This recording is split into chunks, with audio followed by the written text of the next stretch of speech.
Nicole stood in the doorway of what used to be her bedroom, staring at the empty spaces where her clothes had been. Her hands were still shaking from the surgery 3 days ago. Nothing serious, just a minor procedure to remove a cyst. But she wasn't supposed to be lifting anything heavy. That hadn't stopped Brandon from packing up her things and leaving them in garbage bags by the front door. The worst part wasn't even the bags. It was the bank statement on the kitchen counter, the one she'd finally had the strength to check this morning. Their joint account, the one with her entire paycheck, her savings, everything she'd worked for during their 5-year marriage, had been drained to nothing. Brandon had taken it all. Every single dollar. Next to the bank statement were divorce papers. Already filed. Already processed. He hadn't even asked her. Hadn't even pretended to care. And beneath those papers was an eviction notice. Nicole picked up the notice with trembling fingers. Brandon's name was on the lease, not hers. She'd never thought to ask about it when they moved in. Why would she? He was her husband. They were supposed to be partners. But apparently he'd planned this for months. Maybe longer. Her phone buzzed. Another message from an unknown number. She'd been getting them all morning. You really thought he loved you? He's been with me for 2 years. You were just convenient. Amber. Brandon's secretary. The woman Nicole had smiled at during company parties.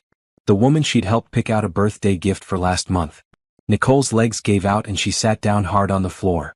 The surgical site in her abdomen pulled painfully, but it was nothing compared to the hollowness spreading through her chest. Brandon walked in then, whistling. He stopped when he saw her on the floor, his expression flickering from surprise to irritation. You're still here? I thought you'd be gone by now.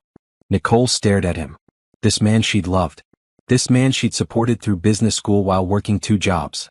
This man whose mother she'd cared for during her final illness, sitting by her hospital bed for weeks. Where am I supposed to go, Brandon? You took everything. He shrugged, already turning away. Not my problem anymore. Amber and I need the space. She's moving in this weekend. You're moving her into our home? My home, he corrected. Check the lease. Your name was never on it. I made sure of that. The casual cruelty in his voice broke something in her. I put you through school. I worked double so you could study. And I'm grateful, he said, not sounding grateful at all. But let's be honest, Nicole. You were never going anywhere. You're a receptionist. That's all you'll ever be. Amber has ambition. She understands the world I'm building. He picked up his keys from the counter. The eviction is effective immediately. I've already changed the locks. Your stuff is by the door. I'd suggest you grab it before I have it thrown out. Then he was gone. Nicole sat on the floor of the empty apartment for 20 minutes before she could make herself move.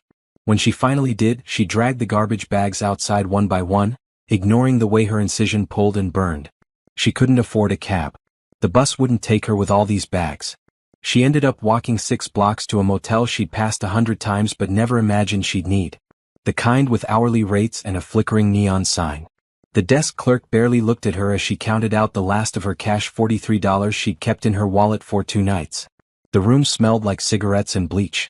There was a stain on the ceiling that Nicole tried not to think about. But it was shelter. It was something. She sat on the bed and opened her phone. 12 missed calls from her job. She called back, her stomach nodding.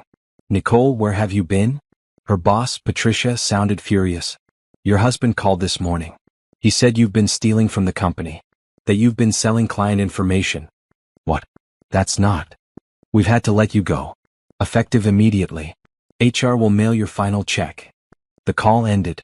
Nicole looked at her phone screen, at her own reflection in the black glass. She barely recognized herself. When had she become this person? This woman with shadows under her eyes and defeat in every line of her face? She lay back on the bed, staring at that stain on the ceiling, and tried to remember the last time she'd felt like she mattered. The last time someone had looked at her and seen value instead of convenience. She couldn't remember. Brandon had been right about one thing. She'd never been going anywhere. She'd been too busy making sure he could. But he'd been wrong about something else. This wasn't the end of her story. She didn't know what came next. Didn't know how she'd eat tomorrow or where she'd sleep next week. But somewhere deep in her chest, beneath the pain and the betrayal, something hard was forming. She'd survived before. Before Brandon. Before this marriage. She'd put herself through community college while aging out of foster care. She'd worked her way up from nothing to something, even if Brandon thought receptionist was nothing. She'd survived this too. Outside, a car horn blared. Someone shouted. The neon sign flickered and buzzed. Nicole closed her eyes and let herself feel everything, the pain, the fear, the rage, and then she pushed it all down into that hard place inside her chest. Tomorrow she'd figure out her next step. Tonight she'd let herself break. Nicole woke up to someone pounding on the motel door. For a confused moment she forgot where she was. Then reality crashed back and she remembered: divorced, homeless, fired. The trifecta of failure. Housekeeping. Just a minute. Nicole's voice came out hoarse. She checked her phone. 10 in the morning. She'd slept almost 12 hours. She had $14 left. The motel manager had made it clear yesterday that she needed to pay for tonight by 3 p.m. or get out. $14 wouldn't cover it. Nicole gathered her things, which didn't take long since Brandon had packed her belongings so thoughtfully into garbage bags, and left the room. The morning air was cold.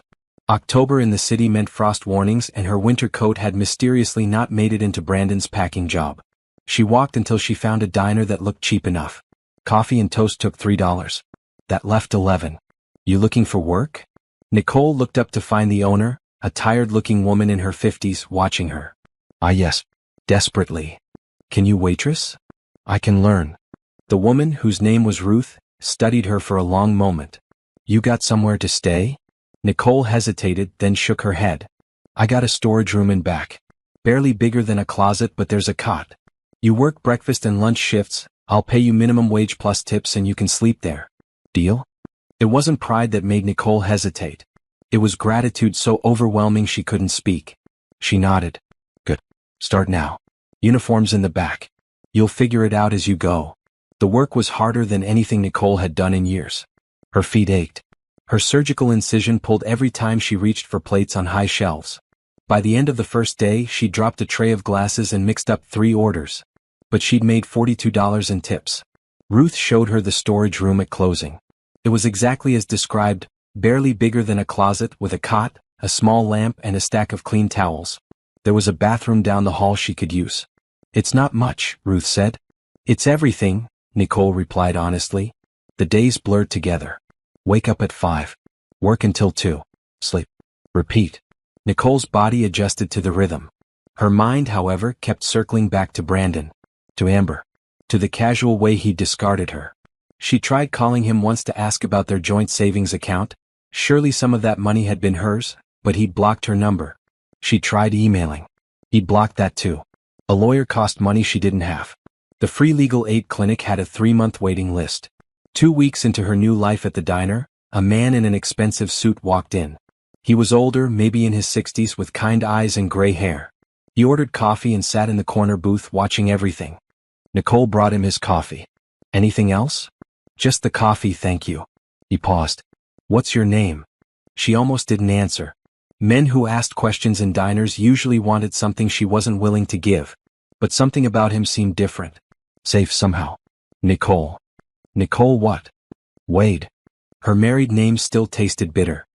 He nodded slowly as if confirming something to himself. Thank you, Nicole. He came back the next day. And the day after that.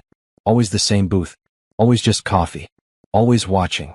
On the 4th day, Ruth pulled Nicole aside. That man's been asking about you. Fear spiked through her. What kind of questions? Nothing creepy.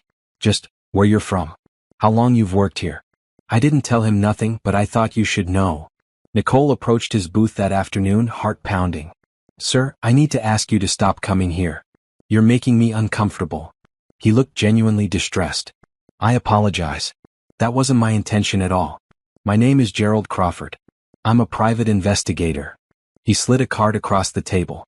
I've been looking for someone for a very long time. I think you might be that person. I don't understand. Could you sit? Just for a moment? Nicole glanced at Ruth, who nodded. She sat. Gerald reached into his jacket and pulled out a photograph. It showed a man holding a baby. The baby had a small, crescent-shaped birthmark behind her left ear. Nicole's hand moved unconsciously to her own ear, to the birthmark she'd had since birth. 28 years ago, Gerald said quietly, a very wealthy man lost his daughter. There was an accident.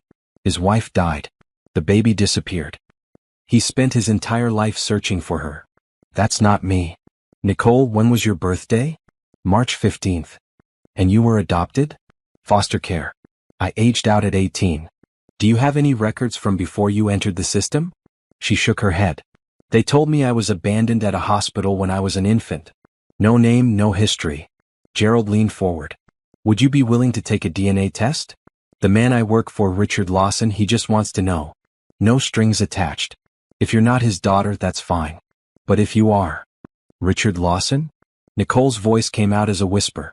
Everyone knew that name. Tech billionaire. Philanthropist. One of the richest men in the country. Yes. Nicole laughed, but it came out broken. This is insane. I'm nobody. I sleep in a storage closet. My husband threw me away like garbage. I'm not some billionaire's daughter. Maybe not, Gerald said gently. But would you be willing to find out? Nicole looked at the photograph again. At the baby with her birthmark. At the man's face so full of love and hope. What did she have to lose? Okay, she whispered. Okay. 28 years earlier, Richard Lawson had everything. A beautiful wife named Catherine. A 6-month-old daughter with her mother's eyes. A tech startup that was beginning to take off.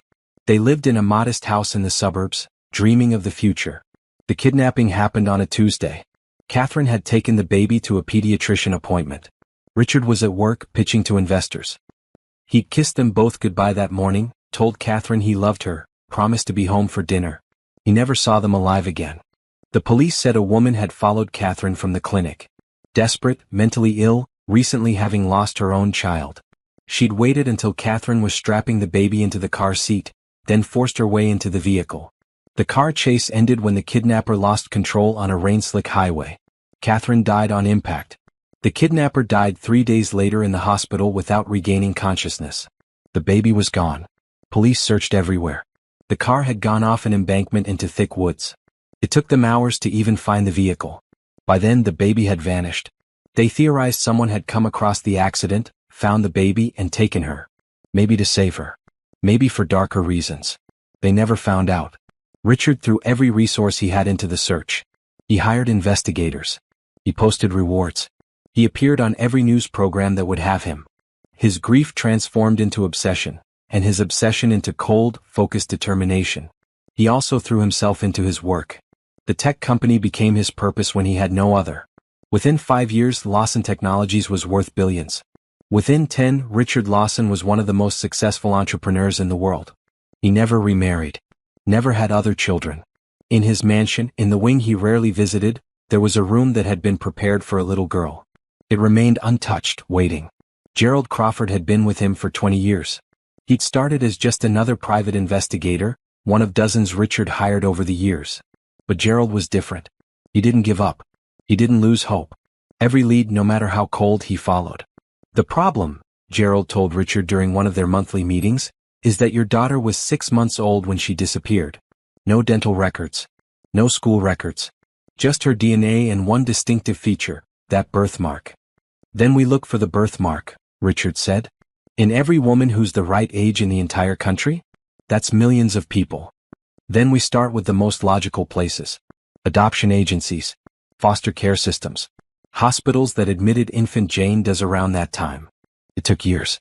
Gerald worked through databases, filed Freedom of Information requests, cultivated contacts in social services departments across dozens of states.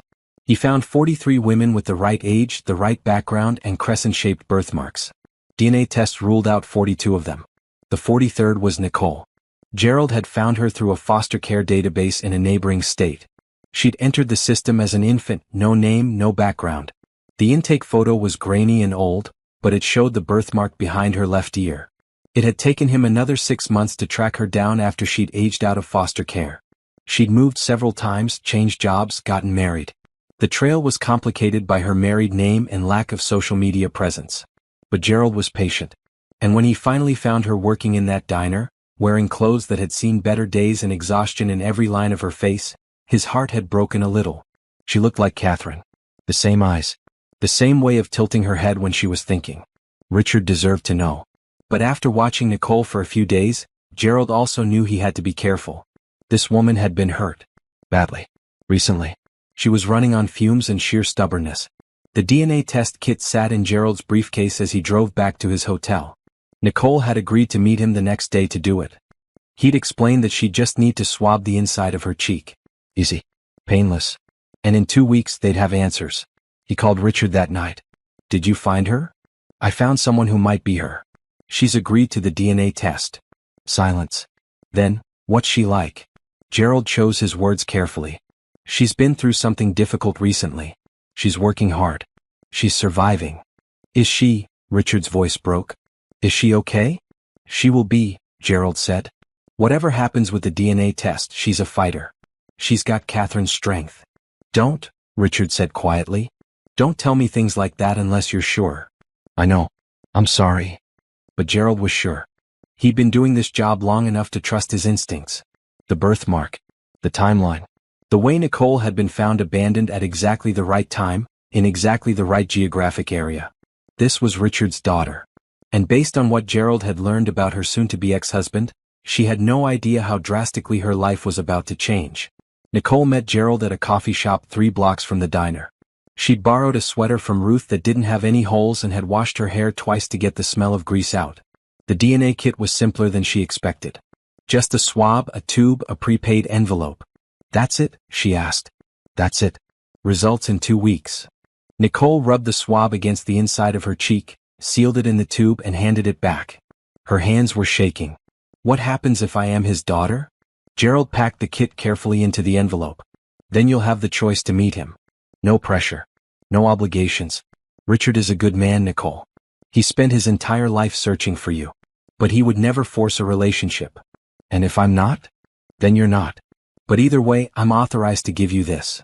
He slid an envelope across the table. Consider it compensation for your time and cooperation. Nicole opened it. Inside was a check for $5,000. She stared at it for so long the numbers started to blur. I can't accept this. You can and you should. Richard wants to help, regardless of the test results. He knows what it's like to struggle. Nicole thought about the storage room. About the way her feet ached every night. About Brandon's face when he told her she was nothing. She folded the check and put it in her pocket. Thank you. The 2 weeks crawled by. Nicole opened a bank account, her own this time, with only her name on it, and deposited the check. She used some of it to buy real clothes, a cheap phone plan, and basic necessities. The rest she saved. She tried not to hope. Hope was dangerous. Hope was what made you vulnerable to people like Brandon. But late at night, lying on her cot in the storage room, she couldn't help but wonder. What if she actually belonged to someone? What if there was someone out there who had been looking for her all this time? Gerald called on a Tuesday morning, exactly 2 weeks after she'd given the sample.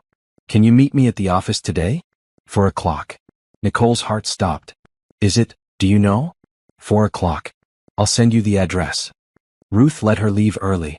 Nicole changed into the nicest outfit she owned, still cheap, still worn, but clean, and took 2 buses to the address Gerald had sent.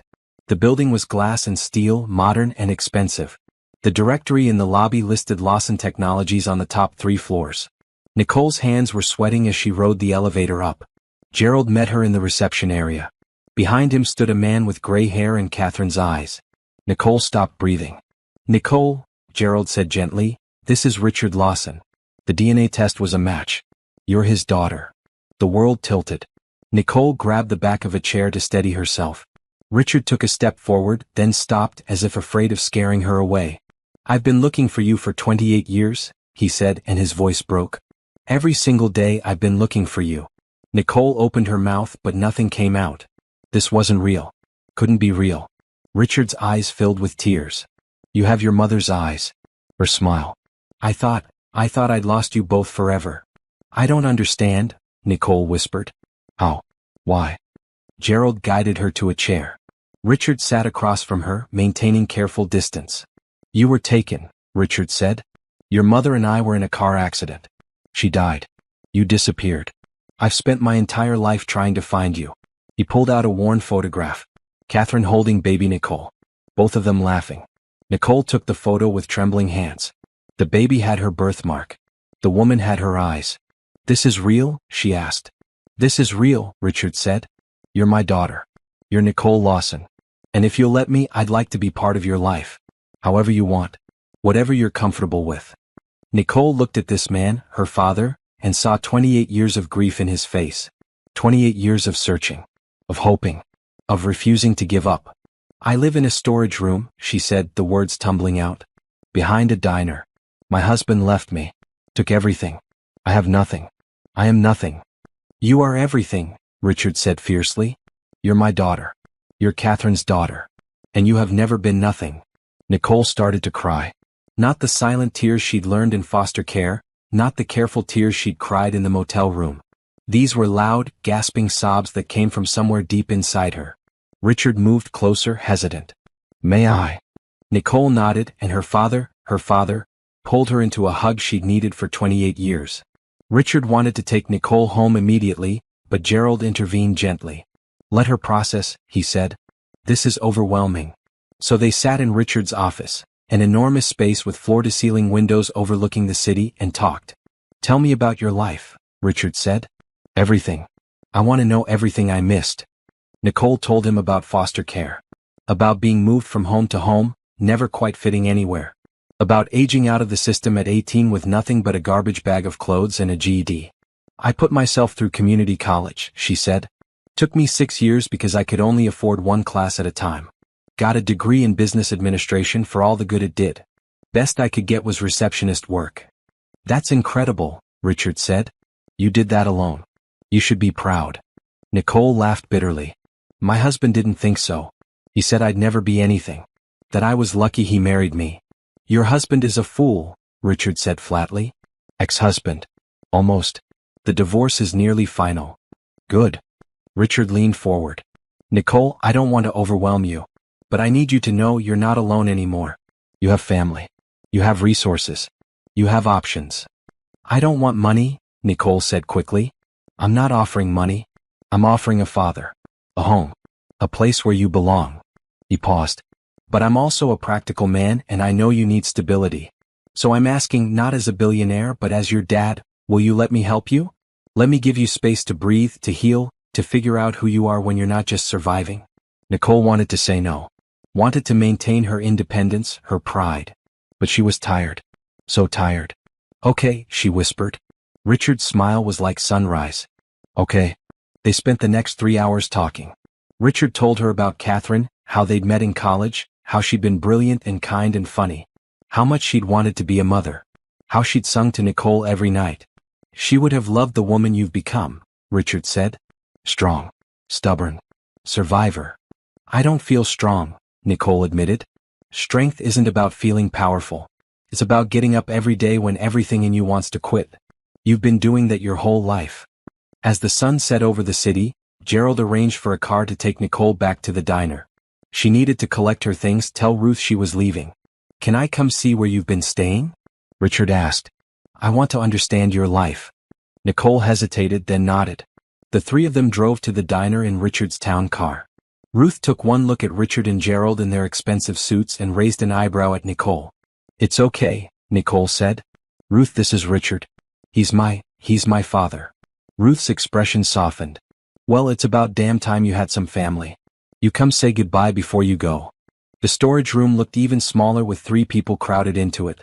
Richard stared at the cot, the single lamp, the garbage bag still holding most of Nicole's possessions. You've been sleeping here? His voice was tight. It's better than the motel I was in before. Ruth gave me a chance when no one else would. Richard pulled out his phone and made a call. Gerald, I need Ruth's full name and the diner's address. I'm buying this place. You don't have to, Nicole started. I'm not doing it for you. I'm doing it for her. Anyone who takes care of my daughter deserves to own her own business, not work herself to death running someone else's. Nicole looked at Gerald, who shrugged. There's no arguing with him when he's like this. By the time they left, Richard had purchased the diner building and transferred ownership to Ruth, who'd cried and hugged Nicole so hard her ribs hurt. You come back and visit, Ruth said. You hear me? Just because you're fancy now doesn't mean you forget where you came from. I won't, Nicole promised. I couldn't. You saved my life. Richard's estate was 45 minutes outside the city. Nicole pressed her face to the car window as they drove through gates and up a tree-lined driveway. The house was enormous, beautiful, terrifying. I have staff, Richard said, but I want you to know, this is your home. You're not a guest. Your mother and I bought this place when you were born. We always meant it to be your home. He showed her to a bedroom that was bigger than the entire diner. This is yours. The closet is empty, we'll go shopping tomorrow. There's a bathroom attached. Everything you need. Nicole stood in the center of the room, turning slowly. I don't belong here.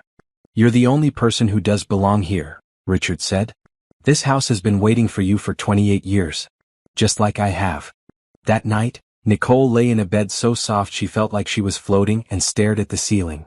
In 2 weeks, she'd gone from a storage room to a mansion. From nobody to somebody's daughter. It didn't feel real.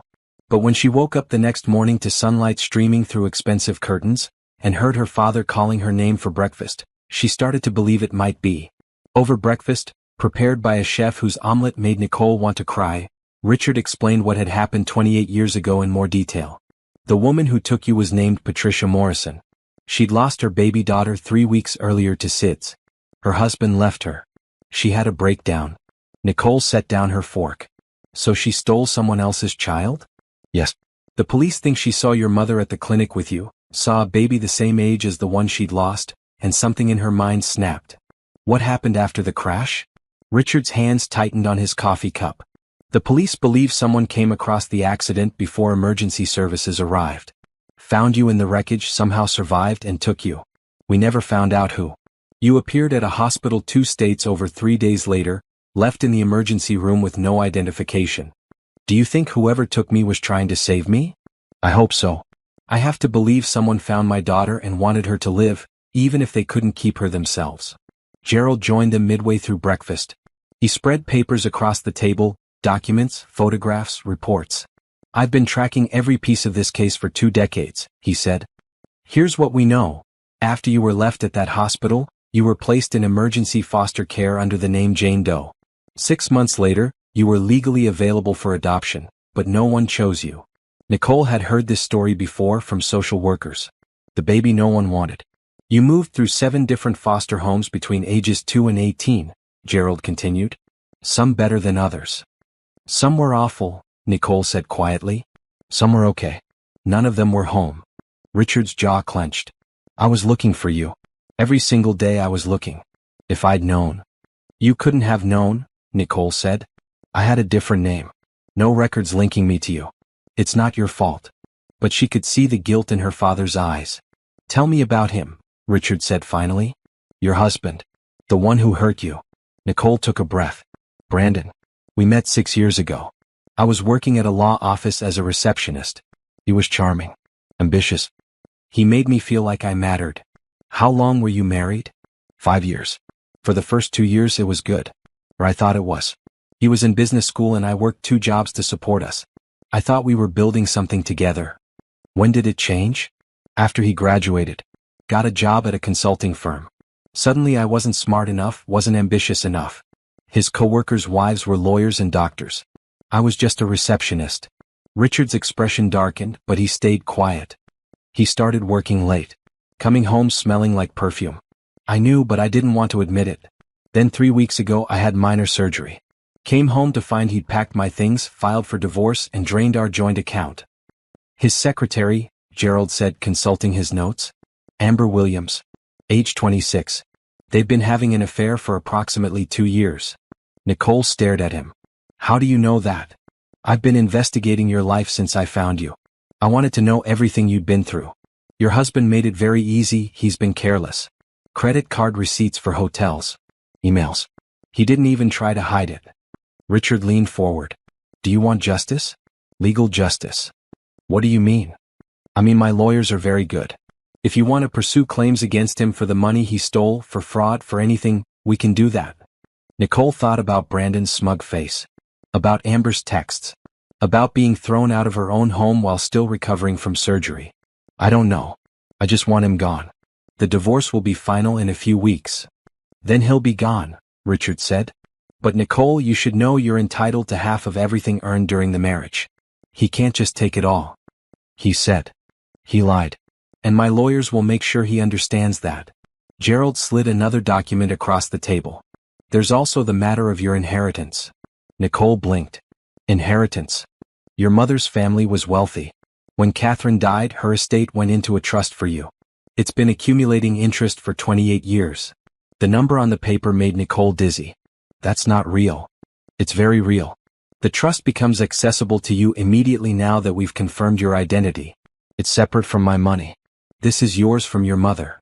Nicole stared at the number. $8 million. $8 million that had been waiting for her while she'd been sleeping in storage rooms and eating ramen for dinner. Her voice broke. I don't know what to do with that kind of money. You don't have to do anything right now, Richard said gently. It'll be there when you're ready. But I want you to understand something, Nicole. Money isn't what makes you valuable. You were valuable when you were sleeping on a cot. You were valuable when you were working 2 jobs to put your husband through school. Your worth has never changed. Now you just have resources that match it. Nicole excused herself and walked to the bathroom. She stared at herself in the mirror, same face, same eyes, but somehow different. The woman staring back at her wasn't nobody, wasn't nothing. She was Nicole Lawson, daughter of Richard and Catherine. Survivor. Fighter. And Brandon had thrown her away like garbage. The thought made her laugh, then cry, then laugh again. When she returned to the breakfast table, Richard and Gerald were discussing legal strategy. We'll file a response to the divorce, Gerald was saying. Contest his claims. Demand full financial disclosure. Do it, Nicole said. Both men looked at her. Whatever it takes. I want him to understand exactly how wrong he was about me. Richard smiled. That's my girl. The first month at Richard's estate felt like living in a dream. Nicole woke up every morning expecting to find herself back in the storage room, but instead she was in a bedroom bigger than most apartments, with a father who actually wanted her. Richard was careful not to overwhelm her. He worked from home most days just so she wouldn't feel alone in the massive house. They ate dinner together every night. He taught her about his business, asked her opinions, treated her like she mattered. I don't want to pressure you, Richard said one evening over dinner, but I'd like you to consider joining the company. Not because you're my daughter. Because I think you'd be good at it. I don't know anything about technology. You know about people. You know what it's like to struggle, to need something and not be able to afford it. That perspective is valuable. Nicole thought about it for a week. Then she said yes. Richard started her in the user experience division, the team that figured out how to make products accessible and intuitive. Nicole discovered she had opinions. Strong ones.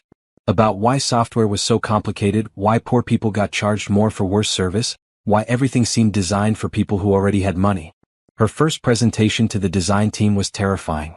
These were people with master's degrees from Stanford and MIT. Nicole had a community college education and a lifetime of being dismissed. But when she talked about how their payment plans excluded people without credit cards, about how their customer service was impossible to reach without unlimited phone minutes, about how their website assumed everyone had high-speed internet, the room went silent. That's brilliant, the lead designer said. Why didn't we see this before? Because you've never been poor, Nicole said simply. Within 3 months, she was leading her own project, developing affordable tech products for underserved communities. Richard gave her free rein and a substantial budget. Make something that matters, he said. Make something your mother would be proud of. Nicole threw herself into the work. It was easier than dealing with the divorce, which had become complicated. Brandon had hired a lawyer who was fighting every claim. He wanted spousal support. He wanted half of her inheritance, as if he had any right to money from a mother he'd never known existed. He's desperate, Richard's lawyer explained during one meeting. He thought he was divorcing someone with nothing. Now he realizes his mistake. He's not getting a penny, Nicole said firmly. The media had picked up the story, lost heiress found after 28 years, and suddenly Nicole's face was in magazines and newspapers. Most of the coverage was sympathetic, but some outlets dug into her past. Her foster care records. Her failed marriage. Brandon saw the coverage. Nicole knew because he called her new phone number, she had no idea how he got it, and left rambling voicemails about how he'd made a mistake, how they could work things out. She deleted them without listening past the first few seconds. Amber sent messages too, through mutual acquaintances. Apparently things had soured once she realized Brandon had no money and no prospects. She wanted Nicole to know it had all been a misunderstanding. Nicole blocked her on everything. 6 months after moving in with Richard, Nicole stood in front of the bathroom mirror and barely recognized herself. She'd gained healthy weight, from eating regularly. Her hair was professionally cut. Her clothes fit properly. But the biggest change was in her eyes. She looked alive again. That evening she attended a charity gala with Richard. His first public appearance with his daughter since the reunion. The ballroom was full of wealthy people in expensive clothes, and Nicole felt a flutter of her old anxiety. But Richard kept his hand on her shoulder, steady and reassuring. You belong here, he murmured. Just as much as anyone else. Across the room, Nicole spotted someone she recognized. Brandon's former boss from the consulting firm. The man saw her, did a double take and hurried over. "Nicole? Is that really you?" "It is," she said coolly. I saw the news. About your father." He glanced at Richard with obvious respect. "I want to apologize. Brandon told us terrible things about you when you left. We should have questioned his story." "You should have," Nicole agreed. "But you believed him because it was easier than doing the right thing." The man flushed. "I've since learned that Brandon was embezzling from clients. He's been fired. There may be criminal charges." Nicole felt a flicker of satisfaction. Karma. "He's been calling the office trying to get his job back. Apparently his new girlfriend left him." Nicole smiled. "That's unfortunate." As the man walked away, Richard squeezed her shoulder. "You handled that well. I've had good teachers." But the encounter had rattled her. Brandon was unraveling and desperate men did desperate things. She told Gerald her concerns the next day. He listened carefully, then said, "I'll arrange security. Discreet but effective." "Is that necessary?" "Yes," Gerald said flatly. "Your ex-husband has lost everything. His job, his girlfriend, his prospects. Men like that sometimes make poor decisions." Nicole agreed to the security detail. She didn't expect to actually need it. She was wrong. Nicole's division of Lawson Technologies launched 6 months after she joined the company. Lawson Connect offered affordable smartphones, cheap data plans, and simplified technology designed for people who couldn't afford the latest iPhone. The business press was skeptical. "Billionaire's daughter plays at helping the poor," read one headline. Nicole responded by taking reporters to the communities her products served. Single mothers who could now access job applications online. Elderly people who could video chat with grandchildren. Students who could do homework without going to the library. "This isn't charity," she told one journalist. "This is good business. There are millions of people who need technology but can't afford it. We're serving an underserved market." The products sold faster than anyone projected. Within 3 months, Lawson Connect was profitable. Within 6, other companies were trying to copy the model. Richard was proud. "You've done something I never could," he said. "You've made technology actually accessible." Nicole was at her desk, reviewing expansion plans for Lawson Connect, when her assistant buzzed. "There's a Brandon Wade here to see you. He doesn't have an appointment." Nicole's hands tightened on her pen. "Tell security to escort him out. He says it's urgent." "About the divorce." "The divorce was finalized last month. There's nothing to discuss. Have him removed." But Brandon must have pushed past her assistant, because suddenly he was standing in her office doorway. He looked terrible, unshaven, rumpled suit, desperate eyes. "Nicole, please. I need to talk to you." Security appeared behind him. Nicole held up a hand. 5 minutes. Then you leave, or I have you arrested for trespassing." The security guards stayed in the doorway. Brandon looked at them, then back at Nicole. "Can we have privacy?" "No. Say what you came to say." He stepped into the office and Nicole noticed he was shaking. "I made a mistake. The biggest mistake of my life. I should never have left you." "You didn't make a mistake, Brandon. You made a choice." "I was stupid. Amber was." He stopped. "She wasn't what I thought. She left as soon as she realized I didn't have money." "And you thought I'd take you back?" Nicole kept her voice level. "Why? Because I'm lonely? Because I need you? Because we were good together once. Before everything got complicated." Nicole stood. "We were never good together. I was convenient. I worked 2 jobs so you could go to school. I supported your dreams. And the moment you didn't need me anymore, you threw me away. You told me I was nothing. That I'd never be anything. I was wrong." "Yes, you were. But not about leaving me. You were wrong about what I was worth." She gestured around the office, the expensive furniture, the wall of windows, the plaques and awards already accumulating. "I built this. Me. The woman you said was just a receptionist. I'm running a division of a billion-dollar company. I'm changing people's lives. And I did it without you." Brandon's face twisted. "You only have all this because your father is rich. You didn't earn it." Nicole smiled coldly.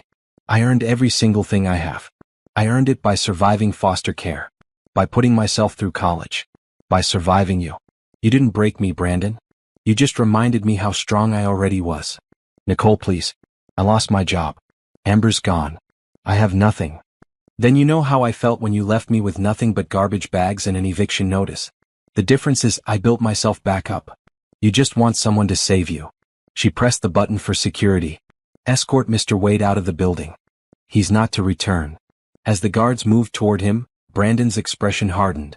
You'll regret this. You think you're so special now, but you're still just a foster kid nobody wanted. Your real mother couldn't even keep you alive. The words were meant to hurt. A year ago they would have destroyed her. Now Nicole just felt tired. My mother died protecting me. She loved me more in 6 months than you pretended to in 5 years. And unlike you, she's worth remembering. Brandon opened his mouth, then closed it. For the first time, he seemed to realize he'd truly lost her. The guards led him away. Nicole sat down heavily in her chair, her hands shaking. Her assistant appeared in the doorway. Are you okay, Ms. Lawson? I'm fine. And surprisingly, she was. Can you arrange a meeting with our legal team? I want to discuss restraining orders. That evening, she told Richard what happened. I should have been there, he said, furious. I handled it. You shouldn't have had to handle it. He should never have gotten past security. Dad. Nicole waited until he looked at her. I needed to face him. I needed to prove to myself that he doesn't have power over me anymore. And he doesn't. Richard pulled her into a hug. I'm so proud of you. Even though I'm just a foster kid nobody wanted? His arms tightened. You're my daughter who everyone should have wanted. Their loss is my gain. Nicole's phone buzzed. A message from an unknown number. You think you've won. But I know things about you. About your past. I'll ruin you. She showed it to Gerald, who joined them for dinner. Empty threats, Gerald said. He's got nothing on you and he knows it. But I'll have our security team track his communications. If he escalates, we'll deal with it. Brandon sent 3 more threatening messages that night. Then nothing. Nicole tried to focus on work, but part of her stayed alert, waiting for the other shoe to drop. It took 2 weeks. The story appeared in a gossip website known for hit pieces, Billionaire's Daughter, Foster Care Nightmare or Troubled Child? The article was vicious. It quoted unnamed former foster parents, claiming Nicole had been difficult, ungrateful, possibly violent. It implied she'd lied about her past to gain sympathy. It even suggested the DNA test might have been faked. Nicole read it in her office, her coffee going cold in her hand. Her assistant knocked softly. Ms. Lawson? Your father is on line 1. He sounds upset. Nicole picked up. Dad, I saw it. It's slander. We're suing. I've already got lawyers. Stop. Nicole took a breath. We're not suing. What? Nicole, they're lying about you. Some of it is lies. Some of it. She paused. I was difficult in some homes. I was angry. I was a kid who'd been abandoned and shuffled around, and yes, sometimes I acted out. I'm not ashamed of that. You don't have to defend yourself. Actually, I do. But not to them. To myself. She pulled up her computer. I'm going to write a response. On my terms. Richard was silent for a moment. Are you sure? I'm sure. Nicole spent the next 3 hours writing. Not a legal response. Not a denial. A story. She published it on Lawson Connect's blog that afternoon. An open letter about foster care, truth, and who gets to define worth. She didn't deny being difficult. She wrote about what foster care was really like, the instability, the feeling of being unwanted, the way the system failed children over and over. She wrote about the good foster parents who tried their best with inadequate resources, and the bad ones who'd made everything worse. She wrote about Brandon, though she didn't name him. About how easy it was to believe you were worthless when everyone treated you that way. And she wrote about what she'd learned, that her worth had never been dependent on what others thought. That survival was its own form of success. That she was done apologizing for taking up space in the world. The letter went viral within hours. Foster children and former foster children shared it by the thousands. Someone finally said it, was the common refrain. The original gossip site issued a half-hearted retraction.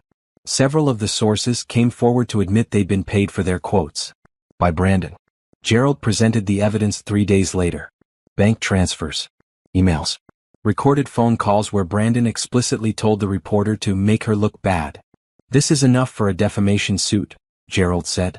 And possibly criminal charges for filing false statements. Nicole looked at the evidence spread across the conference table. Brandon's handwriting on notes about which facts to emphasize. His bank account showing payments to the reporter. He's that desperate? He owes money to half the city, Gerald said. Gambling debts according to my sources. He thought if he could discredit you, he could challenge the divorce settlement. Richard was pacing. I want him prosecuted. But Nicole was thinking about Brandon in her office, shaking and desperate. About the man she'd once loved reduced to this. No, she said quietly. Both men stared at her. Nicole, Richard said carefully, he tried to destroy your reputation. And he failed. Prosecuting him won't make me feel better. It'll just keep me tied to him for months of court proceedings. She looked at Gerald. But I do want a restraining order. And I want it clear that if he ever tries anything like this again, we will prosecute. Gerald nodded. I'll arrange it. And one more thing. Nicole pulled up her phone, composed a message to Brandon's number.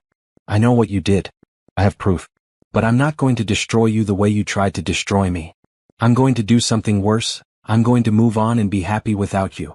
Consider this your last warning. Leave me alone, or I will let my lawyers do what they want. She hit send. Richard looked at her with something like awe. You're a better person than I am. No, I'm just tired of carrying this around.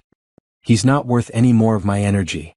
That night, Nicole went to the room in Richard's house that had been waiting 28 years. Her childhood room, the one Catherine had decorated. It was full of toys and books, all carefully preserved. A crib that had never been used. A rocking chair where Catherine had planned to read bedtime stories. Nicole sat in that chair and let herself cry. Not for Brandon. Not for the marriage that had failed. But for all the years she'd spent thinking she wasn't enough. Thinking she had to earn love by making herself small. Richard found her there an hour later. He sat down on the floor beside the chair. Your mother used to sit in that chair when she was pregnant with you. She talked to you. Tell you about the life we were planning.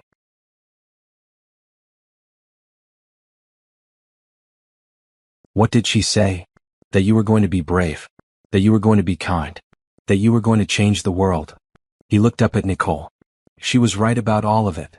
Nicole reached down and took her father's hand. I wish I could have known her. You do know her. You're exactly like her. Strong. Stubborn. Refusing to give up even when everything seems impossible. They sat there together in the room that had waited so long, and Nicole felt something settle inside her. She was home. Finally, truly home.